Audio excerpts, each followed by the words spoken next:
membahas tentang kesehatan mental. Halo semuanya, selamat datang di Suara Jiwa, podcast yang ngobrol santai tapi bermakna. Aku Kamalia Buah Hati Kristianto dari St. John's Catholic School, dan hari ini kita bakal bahas topik yang penting banget. Gimana sih cara menjaga kesehatan mental di tengah tekanan hidup modern yang makin berat? Barang aku ada hadir Alphonsus, dokter dan spesialis tentang kesehatan mental, dan Michael yang itu dia mahasiswa ya. Saya sebagai siswa ya. yang pernah Intinya korban kan? Ya, korban. Ini agak kasian juga ya kalau bilang korban gitu, punya korban. Ya, tapi saya kan sudah punya sembuh di pengalaman sini. pribadi tentang kesehatan mental Ya. Iya. Tapi saya di sini sudah normal kok. Ya, puji Tuhan udah normal ya, puji Tuhan. Terima kasih sudah mengundang saya, Iya. Dr. Alphonsus. Kebetulan kami teman di sini, jadi kami sangat berterima kasih sudah diundang di podcast yang sangat bagus ini. Iya. Ya, keren banget. Jadi nanti kita bakal ngobrol soal gimana cara mengenali tanda-tanda gangguan mental, gimana minta bantuan, dan pastinya tips biar tetap waras di tengah kesibukan. Jadi jangan kemana-mana, tetap dengerin Suara Jiwa. Oke. Sebelum kita bahas lebih jauh, mungkin banyak pendengar yang masih bingung. Sebenarnya apa sih yang dimaksud dengan kesehatan mental? Kadang orang berpikir kesehatan mental cuma tentang gak stres atau nggak gila. Nah, apakah benar sesederhana itu? Atau ada hal lain yang termasuk dalam kesehatan mental, Dok? Ya, kalau pada umumnya ya kesehatan mental ya tentang kesehatan mental ya. Tapi mungkin kalau dibilangin cuma nggak stres atau nggak sedih gitu, mungkin nggak juga bener kali ya. Karena kan kalau kesehatan mental tuh lumayan luas ya padanya.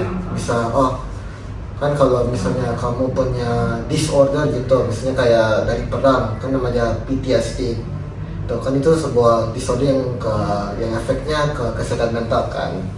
Nah, jadi itu sebenarnya itu bisa ke arah disorder, mungkin ke arah bagaimana kita berpikir ya, mungkin thinking mental, terus ya kayak tadi situ bilang namanya ya itu kalau nge-stress ya, stress juga salah satu itu, juga ke jaga emosi kita juga ke dalam kesehatan mental. Pokoknya itu dalam pikiran, perkataan, di dalam otak ini itu semuanya kesehatan mental ya guys. Ya, dari umumnya itu sih. Oke. Kalau dari pengalamannya Michael sendiri, kapan kamu sadar bahwa kesehatan mental itu penting dalam sehari-hari gitu? Aku dulu tuh sering banget dikata-katain bareng temen ya, dibercandain, Dibully ya bisa dibilang ya. Awalnya tuh mungkin fine aja kali ya. Iya. Gua masuk kuping kiri, keluar kuping kanan. Tetapi setelah lama-kelamaan tuh membuat saya stres dan kepikiran terus. Nah, mulai dari pikiran-pikiran tersebut, saya merasa kurang nyaman. Nah, saya udah mulai lihat tuh kesehatan mental saya tuh nggak sebagus dulu. Buruk ya. Iya. Buruk. Jadi kesehatan mental tuh lebih ke apa yang kita pikirkan. Itu dari pengalaman saya ya. Oke. Sekarang kita bahas konteks yang lebih dekat sama banyak pendengar, yaitu sekolah. Dok, menurut Anda seberapa besar pengaruh lingkungan sekolah terhadap kesehatan mental siswa? Apa tanda yang bisa menunjukkan kalau seorang pelajar mulai mengalami masalah kesehatan mental, dan kapan sebaiknya mereka minta bantuan? Ya, kalau tanda-tanda itu sih banyak ya. Kalau apalagi di dalam sekolah. Kan kayak tadi ini Pak bilang itu karena terlalu banyakkan dibully ya. Jadi lama-lama dia mulai berpikir negatif, berpikir mungkin sebenarnya diri nggak bagus gitu, nggak cocok di sekolah gitu. Nah itu salah satu tandanya. Tapi kalau seberapa besar sekolah bisa pengaruh ya banyak hal ya. Kayak seperti bully itu kan salah satu nomor terbesar. Juga ada stres dari mungkin kerja, mungkin tugas gitu, mungkin PR atau mungkin proyek itu kan bisa mempengaruhi itu ya kesehatan mental. Terus mungkin ada yang lain, misalnya kalau orangnya sensitif gitu, mungkin kalau ditegur sama guru atau di ngomel-ngomelin, dibully mungkin kayak terlalu sensitif, terus bisa mempengaruhi kesehatan mentalnya. Ya banyak sih, bisa dari hal kecil seperti ngomong ejek gitu sampai besar kayak mungkin kayak dibully atau ditegur sama guru. Semua itu tergantung orangnya sih, tapi semua ini bisa mempengaruhi kesehatan mental. Nah, kalau tanda-tanda kalau terlalu pikir terlalu banyak, kalau kayak berputar-putar kayak tadi Owen bilang, terus salah satu, terus ada nge-stress, terus mulai nggak bisa konsentrasi, itu salah satunya.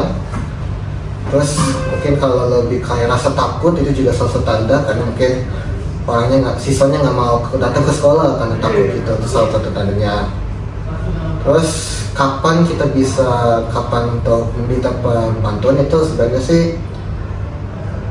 secepat mungkin. Kalau misalnya udah tahu ini tanda-tandanya, sebaiknya mungkin langsung tanya orang tuanya atau mungkin guru-guru. Jadi kalau kapan untuk meminta tolongan itu secepat mungkin. Ya.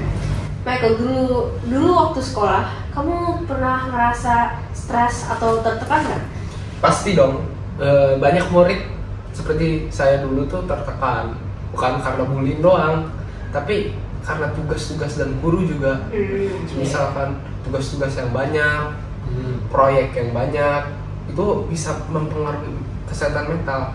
Jadi banyak yang berpikir bahwa kesehatan mental tuh hanya karena hal-hal seperti bullying, perkataan, main fisik atau apa.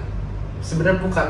Dengan hal-hal kecil seperti tugas-tugas, proyek, mungkin awalnya terlihat kecil ya, kayak ini mah capek biasa, stres biasa, ntar juga hilang. Tapi sebenarnya selama ini tuh kebawa. Jadi misal tugas makin banyak, makin stres, kesehatan mental semakin tidak bagus.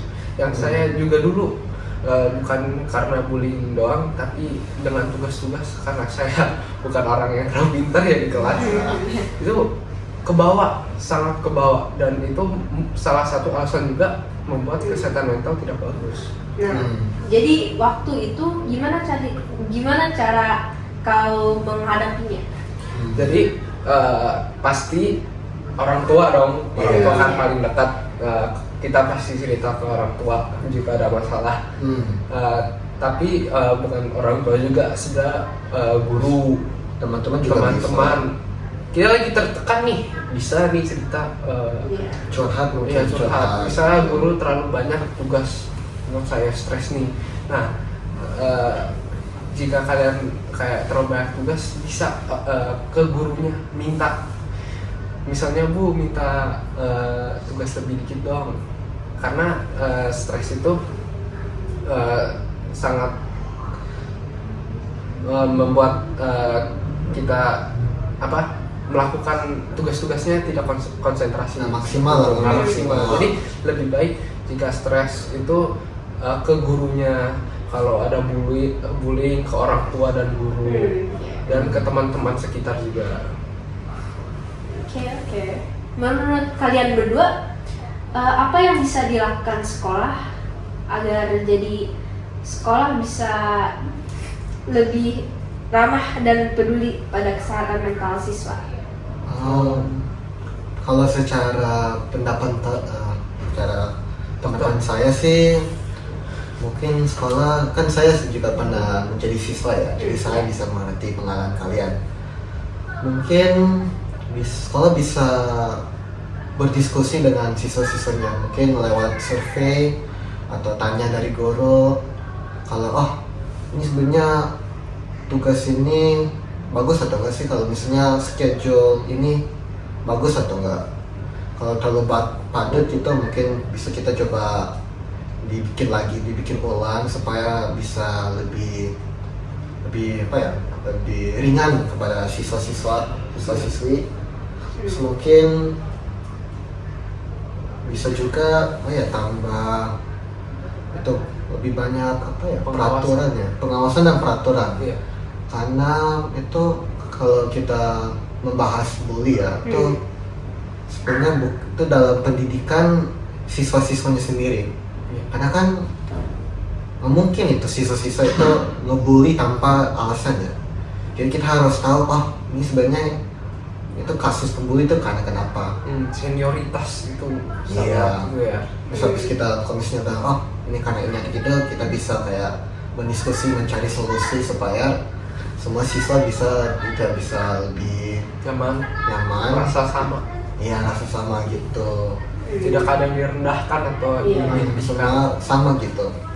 Kalau ada siswa yang merasa tidak oke gitu dan takut untuk ceritakan kepada guru atau orang tua mereka, apa langkah-langkah kecil yang mereka bisa melakukan untuk?